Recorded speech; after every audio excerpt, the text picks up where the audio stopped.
এবার দেখো এখনো অনেকের ইংলিশ পোর্শনটা নিয়ে হচ্ছে ডাউট আছে, থাকছে।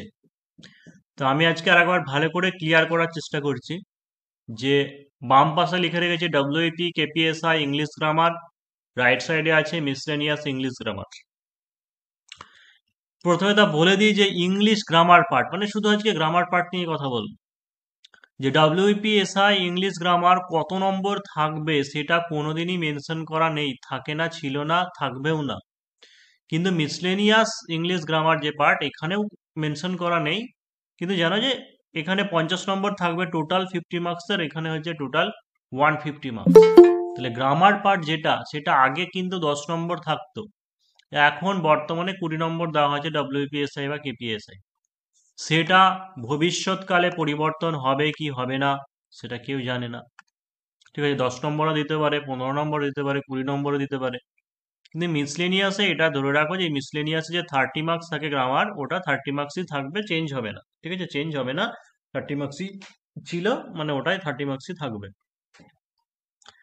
এবার ডব্লিউপিকিপির ক্ষেত্রে হচ্ছে গন্ডগোল হতে পারে, আগে 10 নম্বর দিত, লাস্ট দুবার 20 নম্বর দিয়েছে, আবার 10 নম্বর দিতে পারে বা 15 নম্বর দিতে পারে। আর আরো একটা যে ব্যাপার হচ্ছে যে কোন কোন জিনিসগুলো টপিক গুলোকে পড়বো। ডব্লিউপি বা কেপিএসআই এর ক্ষেত্রে কোনোবারই মানে যখন 10 নম্বর থাকতো তখন ইডিয়াম ফ্রেজ 5টা সেন্টেন্স লিখতে দেওয়া থাকতো, সিনোনিম অ্যান্টোনিম 5টা লিখতে দেওয়া হতো, মানে 5 5 10 নম্বর। এই ছিল গ্রামার পোর্শন। লাস্ট দুবার 20 নম্বর করে দেওয়া হয়েছিল এবং সেখানে ইডিয়াম ফ্রেজ দেওয়া হয়নি, একবার দেওয়া হয়েছিল হোমোনিম, হোমোনিম দিয়ে সেন্টেন্স তৈরি করা। তারপরে সিনোনিম অ্যান্টোনিম দেওয়া হয়নি, ভয়েস চেঞ্জ করতে দেওয়া হয়েছিল একবার। তারপরে একবার দিয়েছিল ওয়ান ওয়ার্ড সাবস্টিটিউশন। তারপরে ছিল তোমার বিভিন্ন অ্যানিম্যাল বা তাদের সাউন্ড, তারপরে বেবি নেম, এরকম টাইপের। তাই এটা কিন্তু ফিক্স নয় গ্রামার পার্ট যে প্রিভিয়াস ইয়ারে এই ছিল তার মানেও কারেন্ট ইয়ার বা সামনে নেক্সট ইয়ার এটাই আসবে, এটা কিন্তু ফিক্স নয়, সেটা মাথায় ভালো করে ঢুকিয়ে নাও ডব্লিউপিএসআই কেপিএসআই ক্যান্ডিডেট।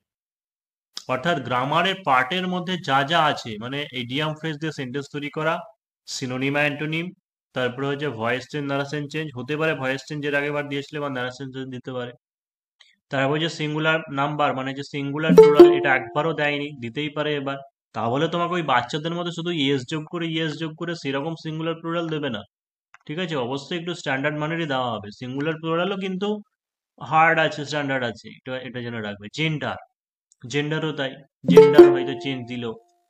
তারপর হচ্ছে স্পেলিং টেস্ট, স্পেলিং টেস্টটাও কোনোবার এখনো পর্যন্ত দেয়নি। ঠিক আছে, হয়তো তোমাকে ভুল বানান লিখে দেওয়া থাকলো, সেটাকে বললো যে ঠিক করে শুদ্ধভাবে লিখতে হবে, থাকতে পারে। ওয়ান ওয়ার্ড সাবস্টিটিউশন অলরেডি একবার ডব্লিউপিএসআই মেন্সে দিয়ে দিয়েছে। তারপর হচ্ছে প্রিপোজিশন, প্রিপোজিশনটাও এখনো ডব্লিউপি কেপিএসআই আসেনি, এসওআই এর পরীক্ষায় একবার এসেছে। তারপর হচ্ছে ফ্রেজাল ভার্ব, ফ্রেজাল ভার্বও এখনো দেয়নি। অ্যানিম্যালস, এটা আবার দিয়েছিল যে যে সমস্ত পশুগুলো রয়েছে তাদের সাউন্ড নেম বা হচ্ছে তাদের বেবি নেম, এরকম। আর সেন্টেন্স এররটা এখানে লিখিনি, যেটা করাবো আজকে, যাই হোক। যে সেন্টেন্স এরর মানে সেন্টেন্স ভুল থাকবে, সেটাকে কারেক্টলি তোমাকে লিখতে হবে। এইটা কেন ভীষণ ভীষণ ইম্পর্ট্যান্ট বলছি এবারের জন্য, এটা কিন্তু একবার এখনো পর্যন্ত দেয়নি যে সেন্টেন্স ভুল থাকবে সেটাকে রিরাইট করে সঠিকভাবে লেখো, ডব্লিউপিএসআই কেপিএসআই একবারও দেয়নি। কেন বলছি তার কারণ, এই সিলেবাসটা মিসলেনিয়াসের সিলেবাসকে ফলো করে, ডব্লিউপি কেপি এবং হচ্ছে মিসলেনিয়াস। কিন্তু মিসলেনিয়াসে বরাবরই সেন্টেন্স এরর যে পার্টটা সেটা বরাবরই আসছে এবং এটা আসবেও। সেন্টেন্স এরর যে 5খানা বা 7টা দিয়ে দেয়, যে কোনো 5টা করতে হয় বা 5টাই থাকতে পারে, যে রিরাইট করে লিখতে বলা হয়। এখানে আবার 2 নম্বর করে দেয়। ঠিক আছে, এখানে 3টে পার্ট থাকে, 5টা করে লিখতে হবে তোমাকে, 10 10 10। হয় সেন্টেন্স এরর 5টা দিয়ে দিল, ঠিক আছে, 2 নম্বর করে, 10 নম্বর। তারপরে ফিল ইন দ্য ব্ল্যাঙ্কস দিল, ফিল ইন দ্য ব্ল্যাঙ্কস এর মধ্যে থাকতে পারে তোমার according to tense, subject verb agreement, এরকম ধরনের বেশিরভাগ থাকে, বা অ্যাকর্ডিং টু দ্য টেন্স এই অনুযায়ী থাকে। সেখানে 5টা কোশ্চেন থাকে, 2 নম্বর করে 10। তারপরে দিতে পারে তোমাকে ইডিয়াম ফ্রেজ, ইডিয়াম ফ্রেজ দিয়ে 5টা। অর্থাৎ লাস্ট যদি তুমি দেখো 2-3 বছরের কোশ্চেন, তাহলে প্রতিবারই কিন্তু সেন্টেন্স এররই এসেছে, ফিল ইন দ্য ব্ল্যাঙ্কস এসেছে, আর ইডিয়াম ফ্রেজ দিয়ে সেন্টেন্স তৈরি করা, এই 3টে টপিকই এসেছে মিসলেনিয়াসের ক্ষেত্রে। কিন্তু ওই যে বললাম তাই বলে এই 3টে টপিকই কিন্তু শুধু করবো না, কিন্তু এটুকু জেনে রাখো যে 3টে টপিকের মধ্যে যে কোনো একটা দুটো টপিক থাকবেই। ঠিক আছে, কমন। এবার বাকি যদি ঢোকানো হয় তাহলে তোমার এই প্রিপোজিশনের যে পার্টটা, প্রিপোজিশন থাকতে পারে, কারণ লাস্ট যে আইসিডিএস এর পরীক্ষা হয়েছিল, আইসিডিএস পরীক্ষাতে এরকম প্রিপোজিশন দিয়েছিল। তারপরে হচ্ছে দু একটা সিনোনিম অ্যান্টোনিম দিয়েছিল। আর ট্রান্সফরমেশন অফ সেন্টেন্স, ঠিক আছে, আগের দিনকে বাংলায় যেমন করিয়েছিলাম সেরকম হচ্ছে ট্রান্সফরমেশন অফ সেন্টেন্স, অর্থাৎ তোমার সিম্পল থেকে কমপ্লেক্স বা কম্পাউন্ড পরিবর্তন, বা পজিটিভ থেকে নেগেটিভ বা অ্যাফার্মেটিভ, ঠিক আছে, এইরকম যে পরিবর্তন, বা এক্সক্লামেটরি থেকে হয়তো বললো অ্যাসার্টিভ, এই যে ট্রান্সফরমেশন অফ সেন্টেন্স, সেইটা মিসলেনিয়াস দেয় পিএসসি কিন্তু দেয়। তাই যে এটাই, যে প্রিভিয়াস ইয়ারে শুধু যা ছিল, বিশেষ করে এসআই, মানে এটা তো গিরগিটির মতো চেঞ্জ হয়, মানে পিআরবি তো চেঞ্জ করে গিরগিটির মতো, কারণ এইবার যা গ্রামার পার্ট দিলে সম্পূর্ণ আলাদা অন্য কিছু প্যাটার্ন ঢুকিয়ে দেবে। মিসলেনিয়াস এইটুকু তোমাকে গ্যারান্টি দিচ্ছি যে সেন্টেন্স এরর বা এরর কারেকশন থাকবেই, ফিল ইন দ্য ব্ল্যাঙ্কসও থাকার সম্ভাবনা আছে, হয়তো ইডিয়াম ফ্রেজটা বা কোনো একটা টপিক হয়তো চেঞ্জ করে অন্য একটা টপিক ঢোকাতে পারে, বা আরেকটা জিনিস করে দিতে পারে, সেটা হচ্ছে সমস্ত টপিক হয়তো 10টা 12টা টপিক থেকে দিল, 15খানা কোশ্চেন থাকলো 2 নম্বর করে, এরকমও করতে পারে, যেহেতু সেন্টেন্স ওরা দুটো দিল, ফিল ইন দ্য ব্ল্যাঙ্কস দুটো দিল, ইডিয়াম ফ্রেজ যে কোনো দুটো দিল, দিয়ে বললো সেন্টেন্স তৈরি করো, প্রিপোজিশন থেকে 2-3টে করে দিল, তারপরে হচ্ছে ট্রান্সফরমেশন সেন্টেন্স 2-3টে করে দিল, এরকম করতে পারে। মানে আইসিডিএসসি কিন্তু সেরকম করেছিল, আইসিডিএসসি এরকম 3টে পার্ট 10-10-20, 10-10-10 এরকম করেনি, তাই বলা যাচ্ছে না। মানে এটাই শুধু তোমাদেরকে বলার উদ্দেশ্য একটাই, যে সাজেশন বা কমন বলে কিছু হয় না কম্পিটিটিভ লাইনে, বা হবে না। মানে গ্রামার পার্টে মোটামুটি এই দুটো মিলিয়ে যে টপিকগুলো আছে এগুলো করতে হবে। এর মধ্যে সব থেকে ইম্পর্টেন্ট টপিক হচ্ছে তোমার সেন্টেন্স এরর, তারপরে হচ্ছে ইডিয়াম ফ্রেজ, মানে এগুলো আসবেই। তো এইগুলো কম বেশি সব মিলেই করতে হবে, তাহলে হচ্ছে এসআই বা মিসলেনিয়াস দুটোতেই কমন পাবে। এবার সেন্টেন্স এরর জিনিসটা কি বা কেমন ভাবে লিখতে হবে সেটা আজকে আমি আলোচনা করছি। এর পরের দিন থেকে সেন্টেন্স এরর শিখতে গেলে কি করতে হবে, তোমাকে পার্টস অফ স্পিচের ধারণাটা কমপ্লিট রাখতে হবে, ক্লিয়ার রাখতে হবে। তো সেটা আমি পরপর আলোচনা করব, নাউন প্রোনাউন ভার্ব অ্যাডজেক্টিভ ওই অনুযায়ী করব, কিন্তু আজকে জাস্ট কয়েকটা সেন্টেন্স এবং অ্যাকর্ডিং মানে শুধু রুলস গুলো বলে দেবো এবং সেই সঙ্গে করাচ্ছি। যে ফার্স্ট সেন্টেন্স যেটা আছে, যে I have seen him yesterday, তোমাকে কোশ্চেনটা কি বলতে পারে, যে rewrite the following sentences, rewrite the following sentences correctly.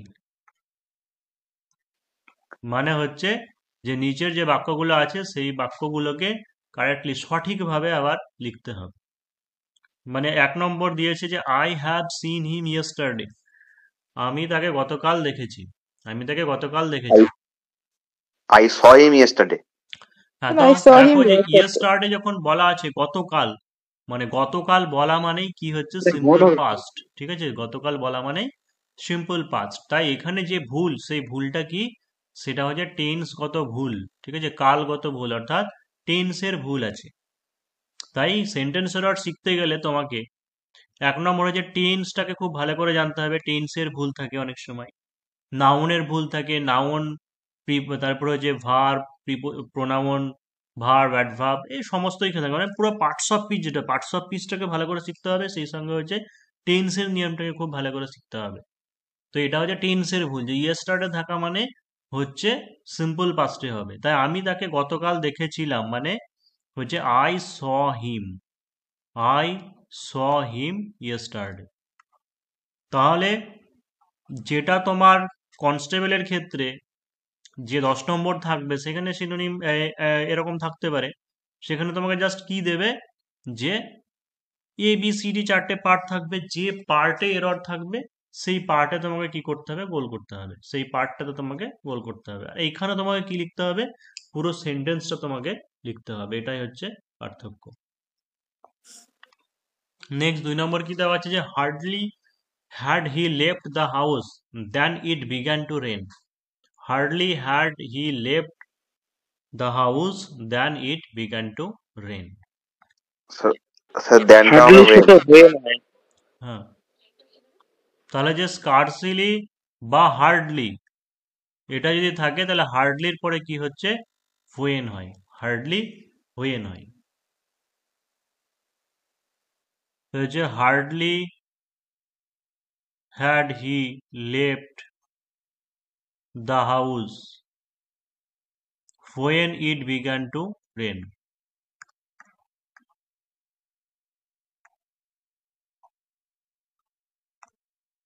No sooner he went there than he found the place deserted। No sooner তো দেখো হার্ডলির পরে হোয়েন হয়, নো সুনার পরে দ্যান হয়, তাহলে এখানে এই দুটো তো ঠিক আছে, নো সুনার দ্যানই দেওয়া আছে। তো নো সুনার দিয়ে যদি পড়ো তাহলে একটা জিনিস মনে রাখতে হবে যে নো সুনার বসলে পরে সাবজেক্টের আগে কি হয়, ভার্ব বসে, অক্সিলারি ভার্বটা আগে বসে, ঠিক আছে। আর একটা জিনিস কি হচ্ছে, হ্যাড বসবে, যে no sooner had, no sooner had he, আর হ্যাড হি করছে তার মানে কি হচ্ছে, ভার্বের পাস্ট পার্টিসিপল বসবে, তাই গন হবে। তাই no sooner had he gone there, had he gone there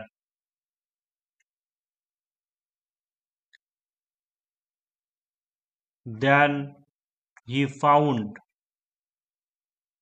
the place deserted। Sir এটা নো শোনার ডিড করা যায় না? এটাই বলছি যে নো সোনার এক হচ্ছে, যদি হ্যাড যদি করো তাহলে যে no sooner had he gone দেয়ার, ঠিক আছে, হি ফাউন্ডেড, এটা করতে পারো। আর একটা জিনিস হচ্ছে যে এরকমও থাকতে পারে, সেটা ভুল নয়, যদি নো সোনার ডিড তুমি করতে পারো, ঠিক আছে। আর ডিড যদি থাকে তাহলে কি করবে, ওয়েন্ট নো গো সোনার করতে হবে। ডিড হি, কি করবে, no sooner did he go there, went go. অর্থাৎ ডিড দেওয়া আছে মানে পাস দেওয়া আছে, তাই ডিডও করা যাবে, ঠিক আছে। স্যার গো না গোস? গোস কেন হবে, ডিড লেখা আছে পাস্ট টেন্সে, আবার গোস কেন হবে। He is comparatively better today, he is comparatively better today. Comparatively আর বেটার হবে।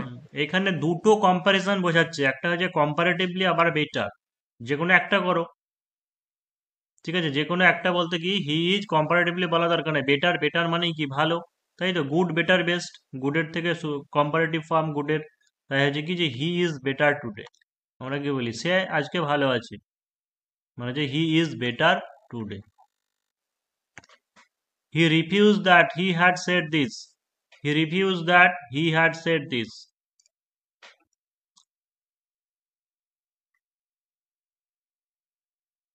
RUFESE, রিফিউজ, রিফিউজের বাংলা মানে কি, প্রত্যাখ্যান করা। আর Deny হবে তাহলে। মানে হচ্ছে অস্বীকার করা, ঠিক আছে। পার্থক্য কি, প্রত্যাখ্যান প্রতি, মানে কেউ কাউকে কোনো জিনিস কিছু চাইবে বা কিছু দিতে বলবে, সাহায্য করতে বলবে, সে করবে না, সেটা হচ্ছে প্রত্যাখ্যান করা, প্রত্যাখ্যান। আর অস্বীকার করা মানে কি, যে কোনো কিছু কথা বলা বা কিছু বলেছিলে কথা, সেই বা কাজ করেছিলে, সেই কাজটা সে বলছে অস্বীকার করছে, মানে বলছে না আমি করিনি, এটাকে বলা হয় যে ডিনাই। তাই বলছে যে হি refuse that he had said this, মানে সে এটা বলেছিল সেটা সে অস্বীকার করছে, প্রত্যাখ্যান করছে হবে না, কি হবে, যে he denied, he denied that he had said this.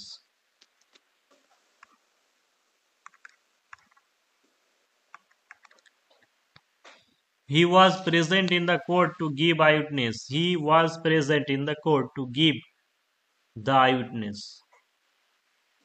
সে উপস্থিত ছিল আদালতে, টু গিভ উইটনেস মানে হচ্ছে প্রত্যক্ষদর্শী দিতে,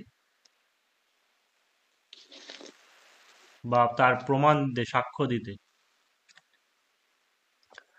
তাহলে দেখো সে কথাটা বলেছে এখানে, he was present in the court, সে কোর্টে ছিল, টু গিভ কি হবে, হিজ আই উইটনেস, তাই তো, হিজ উইটনেস মানে তার, হি যেটা দেওয়া আছে হিজ তার, এই হি এর তোমাকে এখানে প্রোনাউনটা বসাতে হবে, যে he was present in the court to give his, তার, তার সাক্ষ্য দিতে, to give his witness. I recollected the incident after I handed over my statement. I recollected the incident after I handed over my statement. Recollect মানে হচ্ছে কি, যে আবার পুনরায় রিমেম্বার। সংগ্রহ করেছিলাম, ঠিক আছে। Recollected the incident after I handed over my statement, অর্থাৎ আমার স্টেটমেন্টকে হ্যান্ডেড ওভার মানে হস্তান্তর করার পরে আমি ঘটনাটা আবার মনে স্মরণ করেছিলাম, বা রিকালেক্টেড বলছে মানে পুনরায় আবার সংগ্রহ করেছি। যখন পাস্টের দুটো ঘটনা হয়, যেটা আগে ঘটে সেটা কি হয়?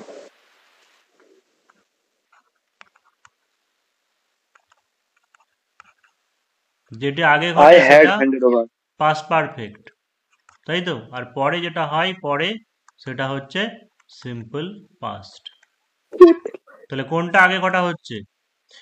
I had handed over. যে হ্যাঁ, I had handed over handed. Statement, অর্থাৎ স্টেটমেন্টটা হ্যান্ডেড মানে ওভার ইয়ে করা, হ্যান্ড ওভার করা, সেটা আগে ঘটেছে, তাই ওটা কি হবে? পাস্ট পারফেক্ট হবে, ঠিক আছে, ওটা পাস্ট পারফেক্ট হবে। তাই after I had handed over, তাহলে I recollected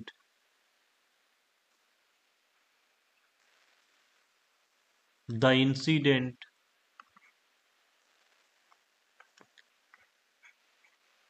after I had handed over.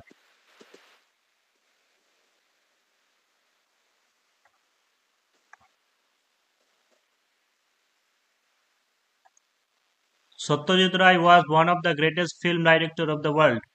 Satyajit Ray ছিলেন one of the greatest film director of the world. পৃথিবীর One of the directors.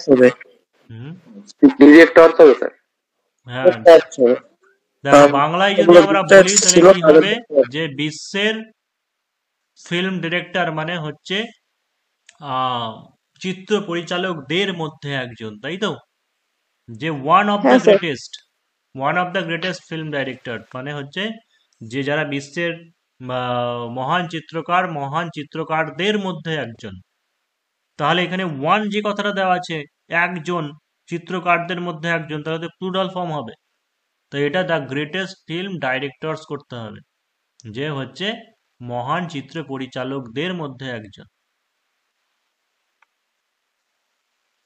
Satyajit Ray was one of the greatest film directors. Directors, not directors.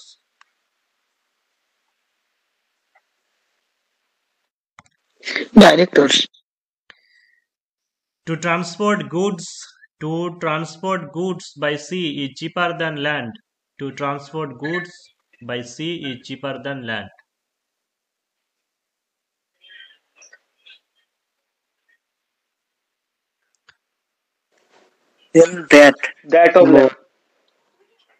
দেখো এটা একটু অন্যরকম দিয়েছি, যদি একটা দিতাম তাহলে মনে হতো যে হয়তো বুঝতে পারতে। হয়তো বললাম যে Transport of. the population of Bombay is greater than Kolkata, ঠিক আছে। আর একটা সেন্টেন্স বলছি এখানে, যে the population of Bombay is greater than Kolkata. তাহলে দেখো মানেটাকে বোঝার চেষ্টা করো। পপুলেশন মানে জনসংখ্যা, অফ বোম্বে মানে বোম্বে জনসংখ্যা হয় গ্রেটার বেশি দেন কলকাতার তুলনায়। বাংলার মনে হচ্ছে তো ঠিকই আছে কিন্তু ঠিক নেই। এটাকে বলা হয় পপুলেশন অফ বোম্বে, মানে এই জায়গাটা হচ্ছে বোম্বের জনসংখ্যা, মানে কম্পারিজন যেটা হবে সেটা বোম্বের জনসংখ্যার সঙ্গে কলকাতার জনসংখ্যার তুলনা হবে। হ্যাঁ, তাই কি হবে, যখন এটাকে কি বলা হয়, যে বিশেষ্য মানে কি, যে পপুলেশন জনসংখ্যা এটা একটা নাউন, বোম্বে এটা একটা হচ্ছে নাউন, মানে দা পপুলেশন অফ বোম্বে মানে হচ্ছে বোম্বের জনসংখ্যা। তাই বোম্বের জনসংখ্যার সঙ্গে কলকাতার জনসংখ্যার হবে। তাই শুদ্ধ বাংলাটাও যদি বাংলায় বলি আমরা, তাহলে বলবো যে কলকাতার জনসংখ্যার তুলনায় বোম্বের জনসংখ্যা বেশি। সেই জন্য ইংরেজিতে কি হচ্ছে, the population of Bombay is greater than that of Kolkata. ঠিক আছে, শুধু দেন দিলে হবে না, যে দেন দ্যাট অফ। তাই এখানে কি বলেছে, যে to transport goods by sea, অর্থাৎ সমুদ্র পথে মালপত্র পরিবহন, সমুদ্র পথে মালপত্র পরিবহন ইজ চিপার, সস্তা, স্থলপথের তুলনায়, মানে স্থলপথের পরিবহনের তুলনায়, স্থলপথের পরিবহনের তুলনায়। তাই to transport goods by sea is cheaper than that of land.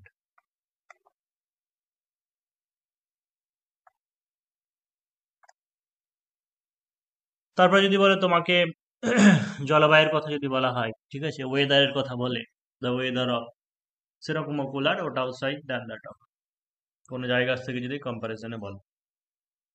My best friend and adviser have made this suggestion. Has হবে, কারণ দুইটা একই ব্যক্তি, মানে my best best friend friend and আর অ্যাডভাইজার মানে আমার সব থেকে ভালো বন্ধু এবং পরামর্শদাতা, ঠিক আছে, দুটো একই, সিঙ্গুলার বোঝাচ্ছে, সেই জন্য হচ্ছে হ্যাজ বসবে। My best friend and advisor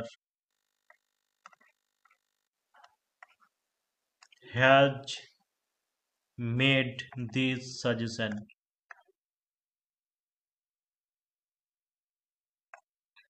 Neither the carpenter nor the plumber have finished the work. এটা হ্যাজ হবে। এখানে নাইদার নট থাকলে সিঙ্গুলার হয়। Neither not থেকে singular নরের পর হ্যাঁ হতে এখানে স্যার নরের পর সাবজেক্ট অনুযায়ী হবে। either or, neither nor, not only but also, ঠিক আছে, either or, neither nor, not only but also, এই লিঙ্কার গুলো দিয়ে যদি যুক্ত থাকে, ঠিক আছে, লিঙ্কার দ্বারা যুক্ত থাকলে